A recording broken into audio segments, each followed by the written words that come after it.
TVN देखण वाले समुचे दर्शकों ਨੂੰ ਦਵਿੰਦਰ ਸਿੰਘ ਬੈਨੀਪਾਲ ਵੱਲੋਂ ਪਿਆਰ ਅਤੇ ਸਤਿਕਾਰ ਸਹਿਤ ਸਤਿ ਸ਼੍ਰੀ ਅਕਾਲ। ਦਾ ਬੈਨੀਪਾਲ ਸ਼ੋਅ ਵਿੱਚ ਤੁਹਾਡਾ ਸਭਨਾਂ ਦਾ ਨਿੱਘਾ ਸਵਾਗਤ। ਆਓ ਦੋਸਤੋ ਕੁਝ ਖਬਰਾਂ ਜਿਨ੍ਹਾਂ ਨੂੰ ਆਧਾਰ ਬਣਾਵਾਂਗੇ, ਜਿਨ੍ਹਾਂ ਦੇ ਉੱਤੇ ਅੱਜ ਵਿਸਤਾਰ ਨਾਲ ਗੱਲਬਾਤ ਕਰਾਂਗੇ। ਸਭ ਤੋਂ ਪਹਿਲਾਂ ਸੰਖੇਪ ਦੇ ਵਿੱਚ ਉਹ ਤੁਹਾਡੇ ਨਾਲ ਸਾਂਝੀਆਂ ਕਰਾਂ। ਬਰੈਂਪਟਨ ਵਿੱਚ ਤਿਰੰਗਾ ਕਾਰ ਰੈਲੀ ਦੌਰਾਨ ਹਮਲਾ ਕਰਨ ਵਾਲੇ ਹਮਲਾਵਰ ਨੂੰ ਪੁਲਿਸ ਨੇ ਕੀਤਾ ਗ੍ਰਿਫਤਾਰ। केरल के लोगों ने किसान अंदोलन का ढोल वाजियां नाल कीता स्वागत। देश ने अज तक इन्ना वड्डा झूठा प्रधानमंत्री नहीं तकिया, ममता बैनर्जी का कहना। बेअदबी का दोषी बरनाला पुलिस ने कुछ घंटिया के अंदर अंदर किया गिरफ्तार। चोणां तो पहला आम आदमी पार्टी ने मुख्यमंत्री के चेहरे बारे खोले अपने पत्ते। टिकरी सरहद ते एक किसान ने की खुदकुशी। 18 सालों के गभरू की किसान अंदोलन लेखे लगी जिंद। पिंड लहरा गागा दे अते तलवंडी साबो दे 2 किसान शहीद अते औरत दिवस ते विशेष। दोस्तों अज आ कुछ खबरां ने जिन्हां दे उत्ते विस्तार दे नाल अज दे प्रोग्राम दौरान गलबात की जाएगी। इस तो पहलां कि इकल्ली खबर की सार लईए, विस्तार दे नाल उन्हां उत्ते विचार चर्चा करिए, उस तो पहलां तुहानूं बेनती है कि जेकर हाले तक तुसी अपने इस चैनल को सबसक्राइब नहीं किया तो कृपा करके सबसक्राइब करके नोटिफिकेशन वाली घंटी जरूर नप लैनी। आओ हुण खबरां वल होईए। औरत दिवस दुनिया भर दे विच 8 मार्च नूं मनाया जा रहा है। औरत दिवस का जां औरत लहर का मुੱਢ भावें 1910 ਦੇ ਵਿੱਚ ਕੋਪਨਹੇਗਨ ਦੇ ਵਿੱਚ समाजवादी विचारधारा वालियां औरतां दी दूसरी कौमंतरी कानफ्रेंस जिस की नतड़क आगू सन कलारा जैटकिन दौरान होया सी। इस दौरान कानफ्रेंस के वलों 8 मार्च 1911 नूं दुनिया भर दे विच इस्तरी दिवस मनाउण दा सद्दा भी दिता गया सी। अज तो लगभग 164 साल पहलां 8 मार्च 1857 दे विच अमरीका दे विच सूती मिलों दे विच काम करदियां औरत कामियां दे वलों 16 घंटिया की दिहाड़ी घटा के 10 घंटे करने की मंग दे नाल शुरू होया सी। फिर अमरीका के शहर मैनहटन दे विच सूइयां दे कारखाने दे विच काम करदियां औरत कामियां ने अपने काम के घंटिया नूं 10 घंटे करने वास्ते हड़ताल भी की सी अते सारे शहर दे विच औरतां कामियां ने चक्का जाम भी कीता सी। अते इस इतिहास घटना की याद दे विच दुनिया भर दे विच औरतां दे नाल एक मुर्ता दिवस वल्लों इहनूं मनाया जाण लग्या। औरतां दे इन्हां संघर्षां सदके ही कौमंतरी पद्धर ते औरत लहरां अगे झुकदे होए 1967 नूं फिर आखिरकार संयुक्त राष्ट्र दे वल्लों औरतां नाल हो रहे हर तरह के वितकरे जो कि बराबर के अधिकारां की उलंघना करते सन, उन्हां विरुद्ध एक मता पास किया गया। मता पास करके सारे मैंबर मुल्कां नूं 8 मार्च 1975 तो लैके 1985 तक एक दहाका भाव पूरे 10 साल औरत दिवस औरतां लई बराबरी उन्नति ਅਤੇ ਅਮਨ ਦੇ ਨਾਅਰੇ ਹੇਠ ਮਨਾਉਣ ਦਾ ਸੱਦਾ ਦਿੱਤਾ ਗਿਆ ਸੀ। ਇਸ ਐਲਾਨਨਾਮੇ ਦੇ 46 ਵਰ੍ਹੇ ਬੀਤਣ ਦੇ ਬਾਅਦ ਵੀ ਔਰਤਾਂ ਦੀ ਦਸ਼ਾ ਦੇ ਵਿੱਚ ਕੋਈ ਸੁਧਾਰ ਨਜ਼ਰ ਆਉਂਦਾ ਤਾਂ ਤੁਸੀਂ ਜ਼ਰੂਰ ਲਿਖਿਓ, ਜਾਂ ਔਰਤਾਂ ਦੇ ਹਿੱਤਾਂ ਦੀ ਰਾਖੀ ਲਈ ਸਮੇਂ-ਸਮੇਂ ਤੇ ਕਾਨਫਰੰਸਾਂ ਵੀ ਹੁੰਦੀਆਂ ਨੇ, ਅੱਜ ਵੀ ਹੋਣਗੀਆਂ, ਪਰ ਔਰਤਾਂ ਦੀ ਦਸ਼ਾ ਦੇ ਵਿੱਚ ਇਹਨਾਂ ਨੇ ਕਿੰਨਾ ਕੁ ਸੁਧਾਰ ਲਿਆਂਦਾ ਹੈ ਇਹ ਵੀ ਤੁਸੀਂ ਜ਼ਰੂਰ ਦੱਸਿਓ। 1911 ਤੋਂ ਲੈ ਕੇ ਹੁਣ ਤੱਕ ਬੀਤੇ 110 ਸਾਲਾਂ ਦੇ ਵਿੱਚ कौमंतरी औरत लहर ने दुनिया भर ਦੀਆਂ औरतों ਨੂੰ ਪ੍ਰਭਾਵਿਤ ਭਾਵੇਂ ਕਾਫੀ ਕੀਤਾ, जिस का असर भारत में भी पैना सुभाविक सी, लाजमी सी। विश्व बैंक की एक सर्वेखण रिपोर्ट के मुताबिक जो कि 7 अगस्त 2020 ਨੂੰ जारी की गई सी, ਉਹਦੇ मुताबिक औरत कामियां तो काम करवाउण दे मामले में 190 मुल्कों की सूची विचों भारत का स्थान पता कितना है? 177वां। 190 ਦੇ ਵਿੱਚੋਂ 177वें पायदान ते है। साल 2005 ਵਿੱਚ 26.4% सी। 190 ਮੁਲਕਾਂ ਦੀ ਸੂਚੀ ਵਿੱਚੋਂ ਭਾਰਤ 168ਵੇਂ ਸਥਾਨ ਤੇ ਸੀ ਤੇ ਸਾਲ 2010 ਵਿੱਚ ਇਸਤਰੀ ਕਾਮਿਆਂ ਦੀ ਗਿਣਤੀ 23% ਰਹਿ ਗਈ ਤੇ 174ਵੇਂ ਸਥਾਨ ਤੇ ਭਾਰਤ ਆ ਗਿਆ। ਤੇ ਬੀਤੇ ਕੁਝ ਸਮੇਂ ਤੋਂ ਭਾਰਤ ਅੰਦਰ ਔਰਤਾਂ ਦੇ ਨਾਲ ਜ਼ਬਰ ਜਨਾਹ ਦੀਆਂ ਘਟਨਾਵਾਂ ਲਗਾਤਾਰ ਤੇਜ਼ੀ ਨਾਲ ਵਧ ਰਹੀਆਂ ਨੇ, ਵਾਧੇ ਦਰਜ ਹੋ ਰਹੇ ਨੇ। ਇਸ ਦੇ ਮੁਤਲਕ ਹੀ ਅਸੀਂ ਇਹਦੇ ਤੋਂ ਪਹਿਲਾਂ ਕੱਲ੍ਹ ਵਾਲਾ ਪ੍ਰੋਗਰਾਮ ਸੀ ਜਿਹੜਾ द बैनीपाल शो ਦੇ ਵਿੱਚ डॉक्टर हरशिंदर कौर होरां दे नाल एक विशेष मुलाकात की सी। ਵੇਖਿਓ कि ਅੱਖਾਂ ਖੋਲ੍ਹ ਦੇ ਖੁਲਾਸੇ ਉਸ ਵਿੱਚ ਕੀਤੇ ਗਏ ਨੇ। ਇਹਨਾਂ ਘਟਨਾਵਾਂ ਦੇ ਵਿੱਚ ਤੇਜ਼ੀ ਨਾਲ ਵਾਧੇ ਦਰਜ ਹੋਏ। ਸ਼ਾਇਦ ਤੁਹਾਨੂੰ ਯਾਦ ਹੋਵੇ ਕਿ 16 ਦਸੰਬਰ ਤੇ 2012 ਨੂੰ ਦਿੱਲੀ ਦੇ ਵਿੱਚ ਇੱਕ ਘਟਨਾ ਵਾਪਰਦੀ ਹੈ, ਦਾਮਿਨੀ ਕਾਂਡ ਹੁੰਦਾ ਹੈ। ਉਹਦੇ ਤੋਂ ਬਾਅਦ ਇਹ ਘਟਨਾਵਾਂ ਰੁਕਣ ਦੀ ਬਜਾਏ ਲਗਾਤਾਰ ਤੇਜ਼ੀ ਨਾਲ ਵਧੀਆਂ ਨੇ। ਸਰਕਾਰ ਇਹੋ ਜਿਹੀਆਂ ਘਟਨਾਵਾਂ ਨੂੰ ਲੈ ਕੇ ਕਈ ਵਾਰੀ ਫਿਰਕੂ ਰੰਗਤ, ਕਈ ਵਾਰੀ ਜਾਤਾਂ ਦੀ ਗੱਲ, ਕਈ ਵਾਰੀ ਧਰਮਾਂ ਦੀ ਗੱਲ, ਕਈ ਵਾਰੀ ਖਿੱਤਿਆਂ ਦੀ ਗੱਲ ਵੱਖੋ ਵੱਖ ਤਰੀਕੇ ਨਾਲ ਲੋਕਾਂ ਨੂੰ ਵੰਡਣਾ ਚਾਹੁੰਦੀ ਹੈ, ਰਾਜਨੀਤੀ ਕਰਦੀ ਹੈ। ਭਾਰਤ ਦੀਆਂ ਵਿਵਸਥਾਵਾਂ ਦੇ ਵਿੱਚ ਲਗਾਤਾਰ ਨਿਘਾਰ ਨਜ਼ਰ ਆ ਰਿਹਾ ਹੈ।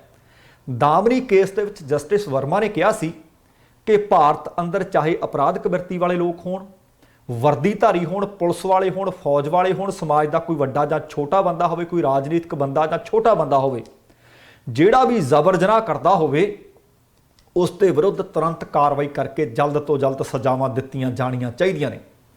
ਹਥਿਆਰਬੰਦ ਫੋਰਸਾਂ ਸੰਬੰਧੀ ਵਿਸ਼ੇਸ਼ ਅਧਿਕਾਰ ਕਾਨੂੰਨ ਦੀ ਮੁੜ ਸਮੀਖਿਆ ਹੋਣੀ ਚਾਹੀਦੀ ਹੈ। ਲਿੰਗੀ ਸ਼ੋਸ਼ਣ ਨਾਲ ਜੁੜੇ ਸਾਰੇ ਕੇਸਾਂ ਸੰਬੰਧੀ ਅਤੇ ਲਿੰਗੀ ਹਿੰਸਾ ਦੇ ਕੇਸਾਂ ਦੇ ਨਿਪਟਾਰੇ ਲਈ ਪੂਰੇ ਅਧਿਕਾਰਾਂ ਨਾਲ ਲੈਸ ਵਿਸ਼ੇਸ਼ ਕਮਿਸ਼ਨਰ ਨਿਯੁਕਤ ਕੀਤੇ ਜਾਣੇ ਚਾਹੀਦੇ ਹੈ। ਪਰ 9 ਸਾਲ ਬੀਤ ਗਏ। 9 ਸਾਲ ਬੀਤਣ ਦੇ ਬਾਵਜੂਦ ਵੀ ਅੱਜ ਵੀ ਸਰਕਾਰਾਂ ਵੱਲੋਂ ਇਹਨਾਂ ਸਿਫਾਰਸ਼ਾਂ ਤੇ ਕੋਈ ਗੌਰ ਨਹੀਂ ਕੀਤੀ ਗਈ, ਕੁਝ ਲਾਗੂ ਨਹੀਂ ਕੀਤਾ ਗਿਆ। ਸਗੋਂ ਇਹਨਾਂ ਕੇਸਾਂ ਦੀ ਗਿਣਤੀ ਲਗਾਤਾਰ ਵਧ ਰਹੀ ਹੈ ਤੇ ਦਿੱਲੀ ਵਿੱਚ ਵੀ ਜਿੱਥੇ ਇਹ ਕਾਂਡ ਵਾਪਰਿਆ ਸੀ, ਇਸ ਤਰ੍ਹਾਂ ਦੀਆਂ ਖਬਰਾਂ ਬਹੁਤ ਸਾਰੀਆਂ ਤਾਂ ਰਜਿਸਟਰਡ ਹੀ ਨਹੀਂ ਹੁੰਦੀਆਂ। ਇਹ ਇਕੱਲੇ ਦਿੱਲੀ ਦੀ ਨਹੀਂ, ਸਮੁੱਚੇ ਭਾਰਤ ਦੇ ਵਿੱਚ ਹੀ ਕਈ ਲੋਕ ਕਿ ਸਾਡੀ ਇੱਜ਼ਤ ਤਾਰ-ਤਾਰ ਹੋਏਗੀ, ਲੋਕ ਕੀ ਕਹਿਣਗੇ, ਥਾਣੇ ਤੱਕ ਅਪਰੋਚ ਹੀ ਨਹੀਂ ਕਰਦੇ। ਮੁੱਕਦੀ ਗੱਲ ਇਹ, ਅੱਜ ਇਸਤਰੀ ਵਰਗ ਨੂੰ ਆਪਣੀ ਹੋਂਦ ਕਾਇਮ ਰੱਖਣ ਦੇ ਲਈ ਭਾਵੇਂ ਉਹ ਕਿਸੇ ਵੀ ਤਰ੍ਹਾਂ ਦਾ ਇਸ ਵਕਤ ਅੰਦੋਲਨ ਚੱਲ ਰਿਹਾ ਹੋਵੇ, ਸਮਾਜਿਕ ਹੋਵੇ, ਕਿਸਾਨੀ ਹੋਵੇ, ਆਰਥਿਕ ਹੋਵੇ, ਰਾਜਨੀਤਿਕ ਹੋਵੇ, ਸੱਭਿਆਚਾਰਕ ਹੋਵੇ, ਉਹਦੇ ਵਿੱਚ ਸੰਘਰਸ਼ਸ਼ੀਲ ਹੋਣਾ ਪਵੇਗਾ।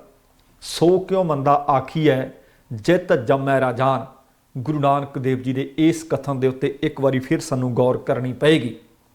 ਤੇ ਦੂਸਰੇ ਪਾਸੇ ਕਈ ਵਾਰੀ ਨਵੀਆਂ ਪਿਰਤਾਂ ਪਾਉਣੀਆਂ ਪੈਂਦੀਆਂ ਨੇ। ਦੂਸਰੀ ਵਾਰੀ ਕੈਨੇਡਾ ਦੇ ਵਿੱਚ ਜਸਟਿਨ ਟਰੂਡੋ ਦੀ ਸਰਕਾਰ, ਘੱਟ ਗਿਣਤੀ ਸਰਕਾਰ ਇਸ ਵਕਤ ਚੱਲ ਰਹੀ ਹੈ। ਭਾਵੇਂ ਕੈਨੇਡਾ ਦੇ ਵਿੱਚ ਚੋਣਾਂ ਕਿਸੇ ਵੀ ਮੌਕੇ ਹੋ ਜਾਣ, ਪਰ ਜਦੋਂ ਪਿਛਲੀ ਵਾਰੀ ਜਸਟਿਨ ਟਰੂਡੋ ਦੀ ਅਗਵਾਈ ਦੇ ਵਿੱਚ ਪਹਿਲੀ ਵਾਰੀ ਸਰਕਾਰ ਹੋਂਦ ਵਿੱਚ ਆਈ, ਉਹਨਾਂ ਨੇ ਸਭ ਤੋਂ ਪਹਿਲਾਂ ਆਪਣੇ ਮੰਤਰੀ ਮੰਡਲ ਦੇ ਵਿੱਚ ਜਿੰਨੇ ਆਦਮੀ ਉਨੀਆਂ ਔਰਤਾਂ ਸ਼ਾਮਲ ਕੀਤੀਆਂ ਸੀ। ਉਹਦੇ ਤੋਂ ਬਾਅਦ ਕਈਆਂ ਮੁਲਕਾਂ ਦੇ ਵਿੱਚ ਹੋਰ ਵੀ ਇੰਜ ਹੋਣ ਲੱਗਿਆ। ਪਰ ਹੁਣ ਤੁਸੀਂ ਦੇਖਿਓ, ਭਾਵੇਂ ਪੰਜਾਬ ਹੋਵੇ, ਭਾਵੇਂ ਕੇਂਦਰ ਹੋਵੇ ਤੇ ਭਾਵੇਂ ਕੋਈ ਸੂਬਾ ਹੋਰ ਹੋਵੇ, ਜਿੰਨਾ ਰਾਖਵਾਂਕਰਨ ਰੱਖਿਆ ਗਿਆ, ਜੇ ਮੰਨ ਲਓ 117 ਦੇ ਵਿੱਚ ਉਹਨਾਂ ਨੇ ਕਿਹਾ ਹੈ ਕਿ 17 ਔਰਤਾਂ ਹੋਣੀਆਂ ਚਾਹੀਦੀਆਂ, ਤਾਂ ਸਿਰਫ 17 ਹੀ ਹੋਣਗੀਆਂ, 18ਵੀਂ ਨੂੰ ਟਿਕਟ ਨਹੀਂ ਦਿੱਤੀ ਜਾਂਦੀ। ਇਸੇ ਤਰ੍ਹਾਂ ਸਿੰਘੂ ਸਰਹੱਦ ਤੋਂ ਇੱਕ ਬੜੀ ਮੰਦਭਾਗੀ ਖਬਰ ਮਿਲ ਰਹੀ ਹੈ। ਇੱਕ ਤਾਂ ਉੱਥੇ ਵੱਡੀ ਗਿਣਤੀ ਵਿੱਚ ਲੋਕ ਇਕੱਤਰ ਹੋ ਰਹੇ ਨੇ। 8 ਮਾਰਚ ਨੂੰ ਔਰਤ ਦਿਵਸ, ਮਹਿਲਾ ਦਿਵਸ ਮਨਾਇਆ ਜਾਣਾ ਹੈ, ਪਰ ਉਹਦੇ ਤੋਂ ਪਹਿਲਾਂ ਖਬਰ ਇਹ ਹੈ ਕਿ ਸਿੰਘੂ ਸਰਹੱਦ ਤੇ ਅਣਪਛਾਤੇ ਨੌਜਵਾਨਾਂ ਦੇ ਵੱਲੋਂ ਗੋਲੀਬਾਰੀ ਕੀਤੀ ਗਈ ਹੈ, ਫਾਇਰਿੰਗ ਕਰ ਦਿੱਤੀ ਗਈ ਹੈ, ਜਿਸ ਦੇ ਕਾਰਨ ਉੱਥੇ ਦਹਿਸ਼ਤ ਦਾ ਮਾਹੌਲ ਵੀ ਬਣਿਆ। ਮੌਕੇ ਤੇ ਮੌਜੂਦ ਕਿਸਾਨ ਆਗੂ ਹਰਮੀਤ ਸਿੰਘ ਕਾਦੀਆਂ ਨੇ ਦੱਸਿਆ ਕਿ ਸਿੰਘੂ ਸਰਹੱਦ ਤੋਂ 3 ਖੋਲ ਵੀ ਬਰਾਮਦ ਕਰ ਲਏ ਗਏ ਹੈ। ਪੁਲਿਸ ਨੂੰ ਵੀ ਸੂਚਿਤ ਕਰ ਦਿੱਤਾ ਗਿਆ ਤੇ ਪੁਲਿਸ ਵੱਲੋਂ ਅਣਪਛਾਤੇ ਨੌਜਵਾਨਾਂ ਦੇ ਵਿਰੁੱਧ ਮਾਮਲਾ ਦਰਜ ਕਰ ਲਿਆ ਗਿਆ ਅਤੇ ਅਗਲੇਰੀ ਕਾਰਵਾਈ ਦੀ ਜਾਂਚ ਆਰੰਭ ਦਿੱਤੀ ਗਈ ਹੈ। ਤੇ ਜਾਣਕਾਰੀ ਇਹ ਮਿਲ ਰਹੀ ਹੈ ਕੋਈ ਜਾਨੀ ਜਾਂ ਮਾਲੀ ਨੁਕਸਾਨ ਤਾਂ ਨਹੀਂ ਹੋਇਆ, ਪਰ ਆਪਣੇ ਆਪ ਦੇ ਵਿੱਚ ਇਹ ਇੱਕ ਬੜੀ ਮੰਦਭਾਗੀ ਘਟਨਾ ਹੈ, ਕਿਉਂਕਿ 26 ਜਨਵਰੀ ਦੀ ਟਰੈਕਟਰ ਪਰੇਡ ਤੋਂ ਬਾਅਦ ਤੁਹਾਨੂੰ ਪਤਾ ਹੋਣਾ ਕਿ ਉੱਥੇ ਹਮਲਾਵਰਾਂ ਵੱਲੋਂ ਕੁਝ ਕਿਸਾਨਾਂ ਤੇ ਹਮਲੇ ਕੀਤੇ ਗਏ ਸਨ, ਪਰ ਉਹਦੇ ਤੋਂ ਬਾਅਦ ਬਿਲਕੁਲ ਠੰਡੌਲਾ ਚੱਲਿਆ ਆ ਰਿਹਾ ਸੀ। ਹਰਮੀਤ ਸਿੰਘ ਕਾਦੀਆਂ ਨੇ ਦੱਸਿਆ ਕਿ ਜਿੱਥੇ ਪੰਜਾਬ ਹਰਿਆਣਾ ਦਾ ਸਾਂਝਾ ਲੰਗਰ ਚੱਲਦਾ ਹੈ, ਸਾਰੇ ਉੱਥੇ ਬੈਠ ਕੇ ਲੰਗਰ ਛਕਦੇ ਹੈ। ਉੱਥੇ 3 ਲੜਕੇ ਆਏ ਜੋ ਕਿ ਆਡੀ ਕਾਰ ਵਿੱਚ ਸਵਾਰ ਸਨ। ਉਹਨਾਂ ਨੇ ਕਾਰ ਦਾ ਨੰਬਰ ਵੀ ਦੱਸਿਆ ਜੋ ਕਿ ਚੰਡੀਗੜ੍ਹ ਦਾ ਸੀ, CH049595। ਉਹਨਾਂ ਵੱਲੋਂ ਇਹ ਨੰਬਰ ਦੱਸਿਆ ਗਿਆ। ਕਿਸਾਨ ਆਗੂ ਨੇ ਦੱਸਿਆ ਕਿ ਲੰਗਰ ਛਕਦੇ ਹੋਏ ਉਹ ਤਿੰਨੋਂ ਹੀ ਨੌਜਵਾਨ ਖਹਿਬੜੇ, ਕਾਰ ਸਵਾਰ ਨੌਜਵਾਨ ਉੱਥੋਂ ਚਲੇ ਗਏ ਅਤੇ ਵਾਪਸ ਆ ਕੇ ਉਹਨਾਂ ਵੱਲੋਂ ਇੱਕ ਫਾਇਰ ਲੰਗਰ ਹਾਰ ਦੇ ਨੇੜੇ ਕੀਤਾ ਗਿਆ, ਜਦੋਂ ਕਿ 2 ਫਾਇਰ ਉਹ ਰਸਤੇ ਵਿੱਚ ਜਾਂਦੇ ਜਾਂਦੇ ਕਰ ਗਏ। ਕਿਸਾਨ ਆਗੂ ਨੇ ਦੱਸਿਆ ਕਿ ਸਾਡੀ ਇੱਕ ਕੋਆਰਡੀਨੇਸ਼ਨ ਕਮੇਟੀ WhatsApp ਉਹਨਾਂ ਦਾ ਗਰੁੱਪ ਬਣਾਇਆ ਹੋਇਆ ਹੈ, ਜਿਸ ਤੇ ਜਾਣਕਾਰੀ ਮਿਲਣ ਤੋਂ ਬਾਅਦ ਉਹ ਮੌਕੇ ਤੇ ਪਹੁੰਚੇ ਤੇ ਇਸੇ ਦੌਰਾਨ ਕਿਸਾਨਾਂ ਨੇ ਮੰਗ ਕੀਤੀ ਹੈ ਕਿ ਸ਼ਰਾਰਤੀ ਅਨਸਰਾਂ ਨੂੰ ਛੇਤੀ ਤੋਂ ਛੇਤੀ ਫੜਿਆ ਜਾਵੇ ਅਤੇ ਉਹਨਾਂ ਦਾ ਚਿਹਰਾ ਬੇਨਕਾਬ ਕੀਤਾ ਜਾਵੇ, ਤਾਂ ਕਿ ਇੱਥੇ ਬੈਠੇ ਕਿਸਾਨ ਜਿਹੜੇ ਪ੍ਰਦਰਸ਼ਨ ਕਰ ਰਹੇ ਨੇ ਉਹਨਾਂ ਦੀ ਸੁਰੱਖਿਆ ਯਕੀਨੀ ਬਣਾਈ ਜਾ ਸਕੇ। ਤੇ ਅਗਲੀ ਗੱਲ ਬਰੈਂਪਟਨ ਦੀ ਖਬਰ ਹੈ, ਬੀਤੇ ਦਿਨੀ ਉੱਥੇ ਤਿਰੰਗਾ ਕਾਰ ਰੈਲੀ ਕੱਢੀ ਗਈ ਸੀ। ਉਹਦੇ ਵਿੱਚ ਰੌਲੇ ਦੀ ਝਗੜੇ ਦੀ ਖਬਰ ਮੈਂ ਬੀਤੇ ਦਿਨੀ ਵੀ ਤੁਹਾਡੇ ਨਾਲ ਸਾਂਝੀ ਕੀਤੀ ਸੀ। ਅਸਲ ਦੇ ਵਿੱਚ ਇਹ ਤਿਰੰਗਾ ਕਾਰ ਰੈਲੀ ਦੇ ਦੌਰਾਨ ਇੱਕ ਹਮਲਾ ਹੋਇਆ ਸੀ ਤੇ ਪੁਲਿਸ ਨੇ ਉਸ ਹਮਲਾਵਰ ਨੂੰ ਗ੍ਰਿਫਤਾਰ ਕਰ ਲਿਆ ਗਿਆ। 28 ਫਰਵਰੀ ਨੂੰ ਤਿਰੰਗਾ ਮੇਪਲ ਕਾਰ ਰੈਲੀ ਦੌਰਾਨ ਹਿੰਸਾ ਵਾਪਰੀ ਸੀ। ਪੁਲਿਸ ਨੇ ਦੱਸਿਆ ਕਿ ਹਾਲੇ ਇੱਕ ਗ੍ਰਿਫਤਾਰੀ ਹੋਈ ਹੈ ਤੇ ਹਾਲੇ ਕੁਝ ਹੋਰ ਗ੍ਰਿਫਤਾਰੀਆਂ ਵੀ ਕੀਤੀਆਂ ਜਾ ਸਕਦੀਆਂ ਨੇ।